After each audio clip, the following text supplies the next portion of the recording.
working with celebrities, and what to do here on BTS RAW Chats. This is BTS RAW Chats. BTS RAW Chats. Where real media creators chat after hours. We don't give away raw files. We give you the raw, behind-the-scenes chatter of the photo and video production world. The RAW Chat starts now. Hello, ladies and gentlemen. We are here talking about celebrities, but before we do, here's a little bit about what we do. We are real media creators talking about what really happens within the production industry. We want this show to help others out there learn how to deal with the day-to-day things that really happen behind the scenes. Before we get started, I have a special celebrity guest herself. Okay. Drum roll, please. Sherry. And by the way, I'm Dave. Hi, Dave. You might know me from Watch With Everyone, and I'm also known as Indie Craze. So now you know. If you don't know, now you know. If you don't know, now you know. Celebrities, working with celebrities, today's topic. And this was a special request by a listener that actually was asking me offline. He wanted to know how it is working with celebrities. Are there certain protocols and procedures? So the quick answer is yes. Thank you very much.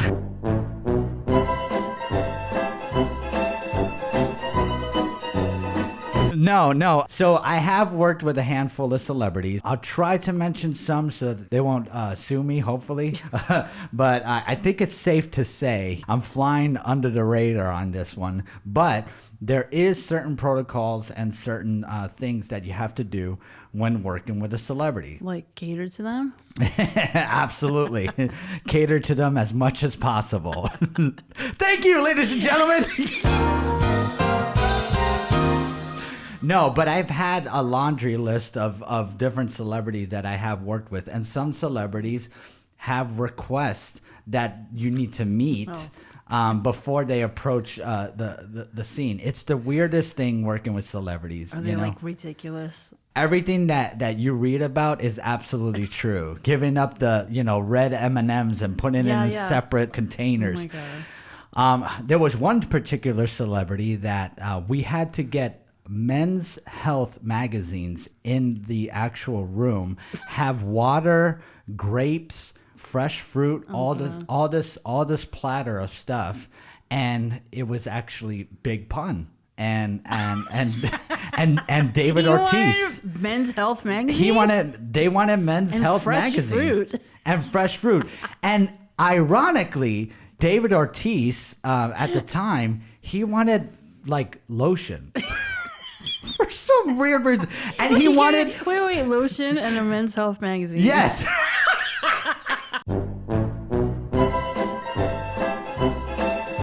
We're not saying that Dave is looking for a particular thing, but it was a very odd thing to request. Yeah.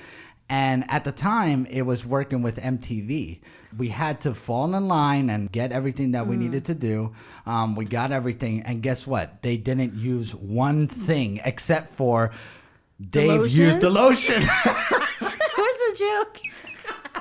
You really used the lotion. I promise. You put the lotion on. Yes, I promise. And all he wanted to do was just like lotion up his elbows because he was a little bit ashy. I don't know. That's what I was going to say. He didn't want to be ashy. Like so he was like, "Hey, Boppy, how you doing?" He stepped in and he just grabbed the lotion and started like putting it on his elbows for some weird reason. At least he just put it on his elbows. Absolutely. But at the time, this was for a pitch show that Big Pun and David Ortiz was working together, and they were doing a promo video for this show that was coming up all about baseball, and it was crazy. It was a crazy experience. We had them for a full day, which was awesome. We had to like wheel in a couch. They had different promo scenes that they had to shoot. And by the way, the amount of people that were in there were about like 10 to 12 people on set at that time. So I was included on that set as a production assistant because at the time it was in the same facility that we worked at. We had to shoot it on a white cyc, and also they were asking for a request of doing a voiceover that David Ortiz wanted to do for the show. So by all means, we had a little vocal room, and I had David Ortiz step into the room. It was actually your office. That was where David Ortiz did his voiceover for that particular show. Nice. It was such a surreal experience because I was recording the voiceover. David Ortiz is to my right, and in the back of me is Big Pun sitting on the couch. You know, I'm like thinking in my head, Punisher, Big Punisher. You know, I don't know if it was his wife or if it was a girlfriend of his, but like his girlfriend. His girlfriend at the time, since there was so much electrical stuff and it's so important to have the particular items that you need to work a real production facility, the power went out. And for some reason, totally true story, his girlfriend came out of the bathroom pulling her pants up, and said, and she goes, "What the hell happened to the electricity?" And Big Pun is just relaxing with this Men's Health magazine there. And he was like, eating grapes. Yeah. Oh, no. Oh, no. They forgot to pay the bill. Absolutely. No, they blew a fuse, so they had to reset the power and all that stuff. But it was crazy. And, I'll never forget the experience. It was like Twilight Zone experiences when you have like Big Pun in the back or whatnot, just listening and just chilling out, listening to David Ortiz doing this voiceover, and just me just recording, and I'm thinking in my head, this is crazy. I'm recording a voiceover with David Ortiz, and it's for MTV, That's and really it's like, cool. that's when I was like, I made it. Not at the moment. Yeah. It was cool. At the moment, it was cool. But back to working with celebrities, there's certain things that, yes, you need to have in mind. When MTV came and approached us to do this project, they literally had a 2-page document that I needed to sign online before they came on set, stating that I'm not allowed to take pictures of the celebrities.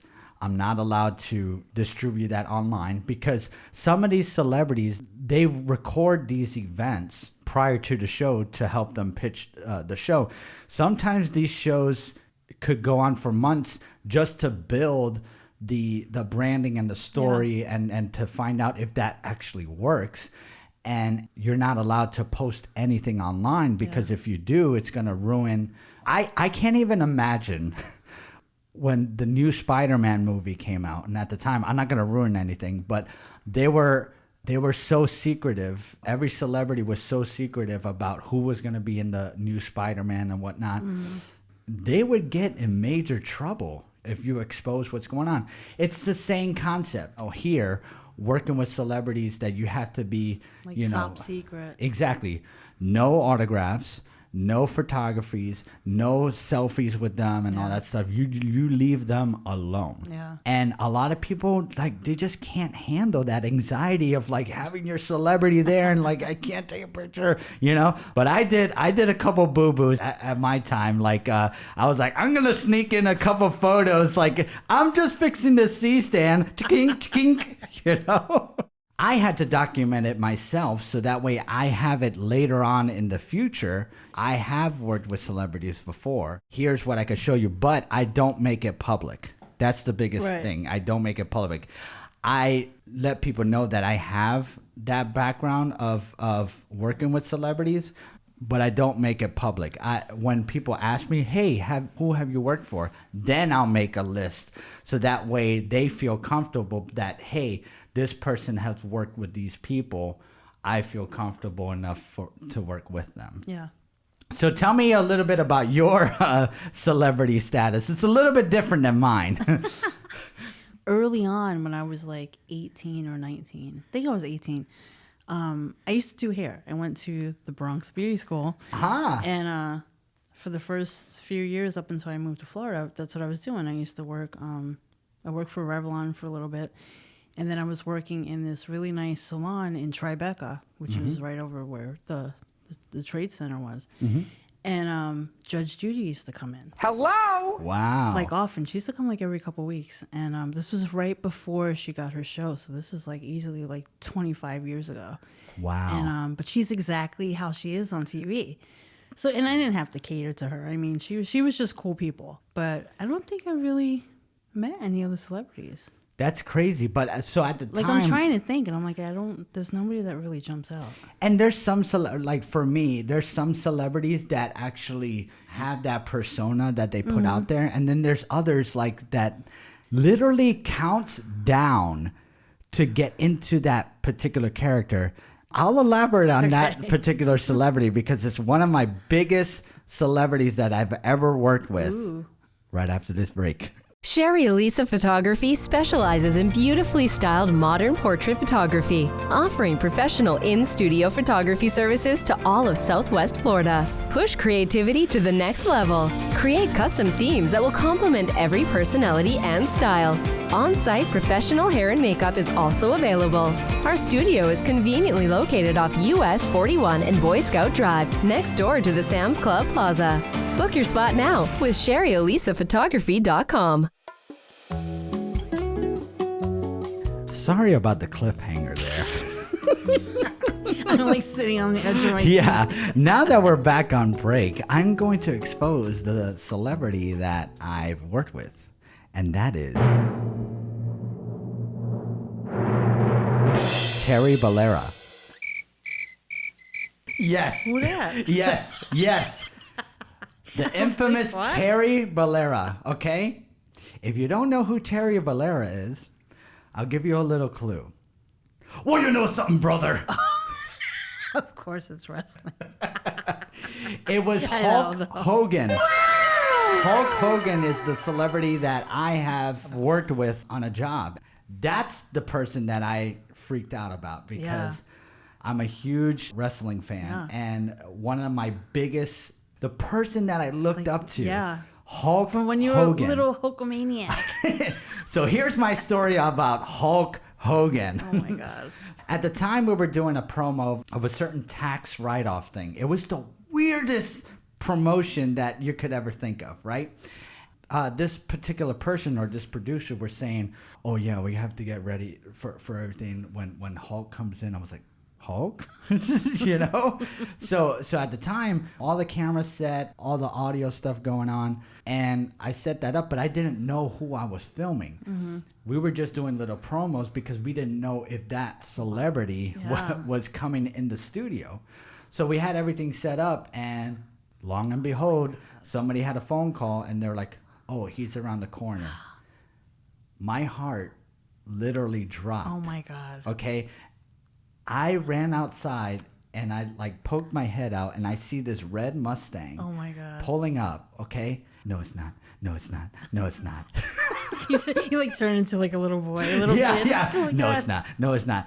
Then those 24-inch pythons came through that door and I was like, Oh my God, starstruck. Hulk Hogan was in the same building as I Wow. was. And I'm about to film Hulk Hogan. Oh my God. That's when you're like, I made it.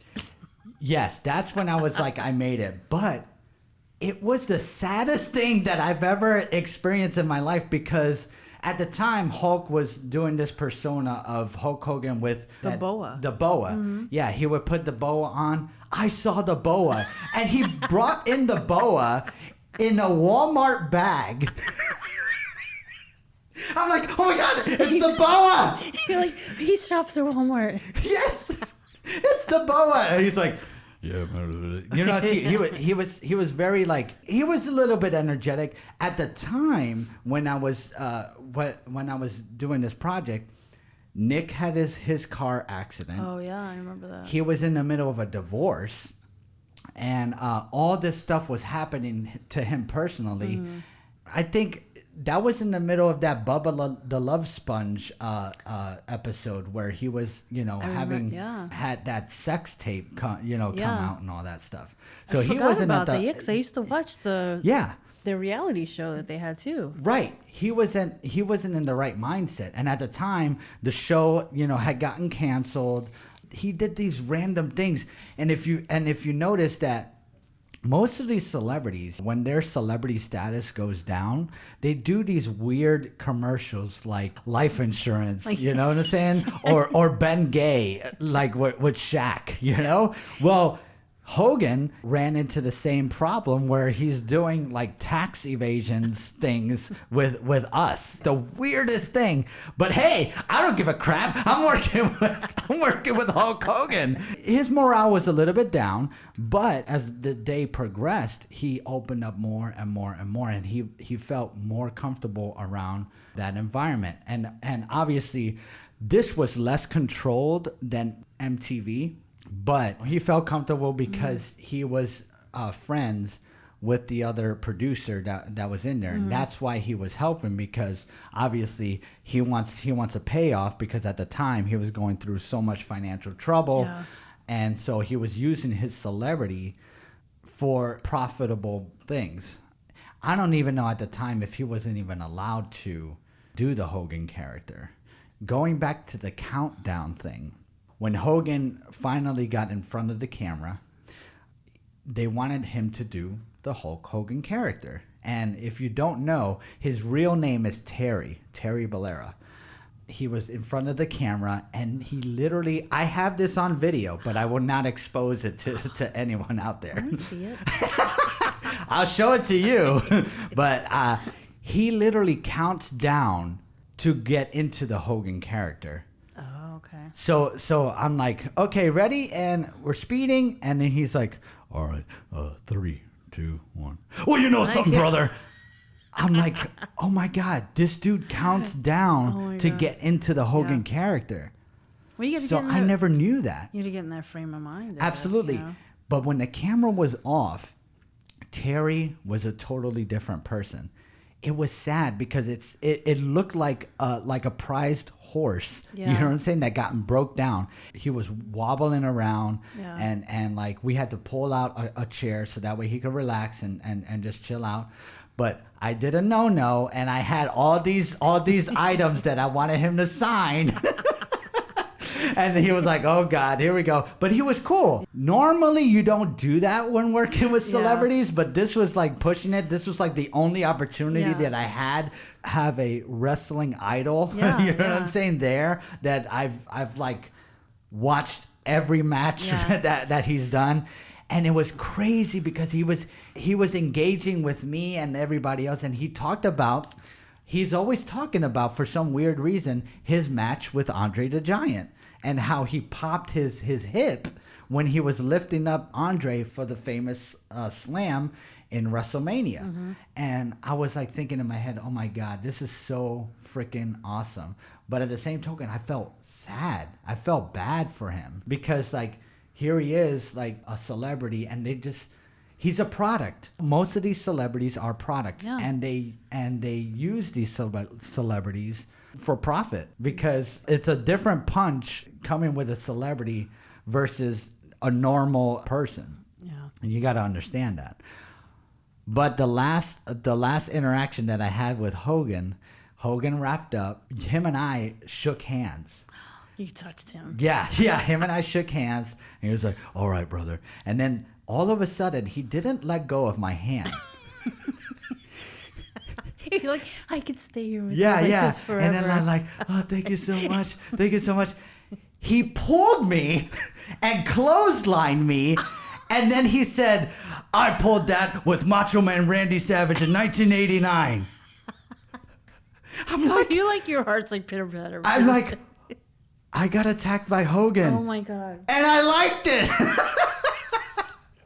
That's awesome. And that was the last interaction that I had with Hulk Hogan. I got clotheslined by Hulk Hogan. That's amazing. You should like cherish that for the rest. Oh, of I your do. life. I sure do. He autographed my T-shirt Yeah. that had The Rock autographed on it, and then wow. he had said like, "Oh, The Rock is a part timer." You know what I'm saying? Like all joking around. Yeah. He's awesome. He's an awesome person. Yeah. The only sad part is that, and at the time it's weird because he had another wrestling icon, which was Eric Bischoff. Which Eric Bischoff, if you don't know, he used to be in WCW, but he was his manager for some weird reason. And then for some weird reason, I ran into Jimmy Hart. Oh, really? Yeah, and Jimmy Hart was helping him out with the campaign and all that other stuff. Because I guess these people that are close to him, they don't want to, like, I guess, corrode the image of Hogan.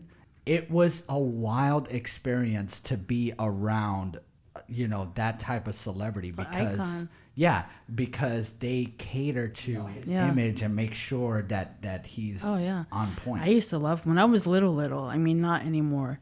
But when I was young, like early '80s, WrestleMania was everything. Yes. I mean, me and my friends and like we would sit there, we would beat the shit out of each other. Like Exactly. it was the biggest thing ever. And I was a diehard Ultimate Warrior. Oh! That was the love of my life. I The was gonna Ultimate marry Warrior. him when I grew up. And of course, you know, unfortunately, he's not with us anymore. But yeah, he was like my everything. I was like, I love this guy so much. That was my biggest celebrity that I've ever worked with. And I have worked with other celebrities before, but I won't name them. There were some like artists and all that stuff. But it all depends on the type of video that you're doing with this particular Yeah. celebrity. There are some celebrities that you only have 15 minutes with them. There are some celebrities that you have all day with them. Jared Neiman, we were doing a show with him, and it was life with Jared Neiman. We started with the hotel, him at the hotel. He's a country artist, and he's also a writer. He wrote a lot of songs for Lee Brice and all these other different celebrities. He's actually worked. I've worked with Lee Brice before as well, which is another country Is he artist. like the Lionel Richie of the country? Yeah, yeah. It's crazy because some of these celebrities you don't know, like Psy, right? That's that one artist or whatever that covered her face with the blonde streak around her face, so Yeah. you didn't know who she is. She wrote a lot of songs for Katy Perry and all these other different pop stars. And she became a pop star herself. For some weird thing that most of these artists, they start off as writers and then they hopefully go up in the music industry and become artists themselves. But it was crazy that we had spent a whole day with Jared Neiman. He is the coolest guy that you could ever meet. That was a crazy experience. That's good. But have you had anybody that was like really difficult? I've never had an experience that it wasn't, because I didn't put myself in that position. Does that make sense? Yeah. Because I always wanted celebrity to feel as comfortable as possible. I was pushing it with Hogan, but I didn't feel that I was making them feel comfortable in any way. But for some weird reason, it's the political people that I've had problems with. For some weird reason, like they always mention, like, how long is this going to take? When are we going to get this done? Blah, blah, blah, blah, blah. That's why it's important to have the right people for those types of scenarios. Tell me, Sherry, what happened with you? I don't know how. It just popped into my head like a split second. Years ago, I used to party a lot. And you know Juliette Lewis? Raging bitch. Really? I got into like a huge argument with her, and I ended up calling her the C word. No swear to way. No way. And like to this day, I still cannot stand her.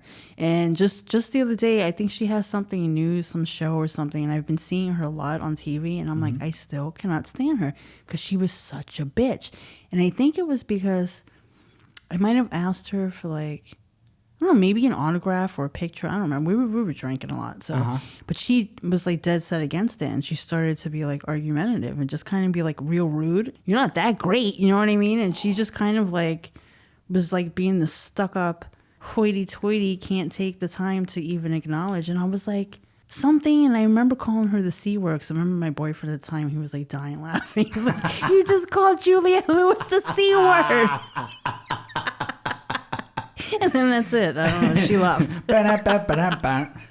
They feel uncomfortable about you, they'll let you know, or they'll let somebody else know to tell you to put you on the side and be like, your services are no longer required. There's a back alley, so bye. I was like, see you next Tuesday.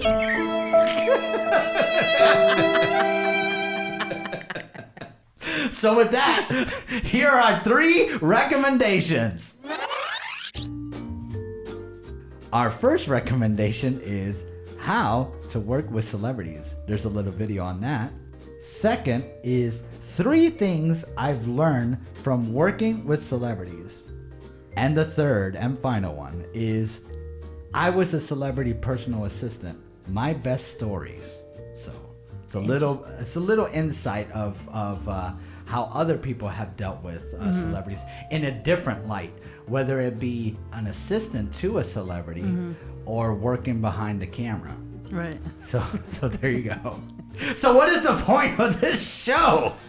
I don't know, Dave. What is the point? Working with celebrities could be difficult, but make sure you keep your composure. Good point.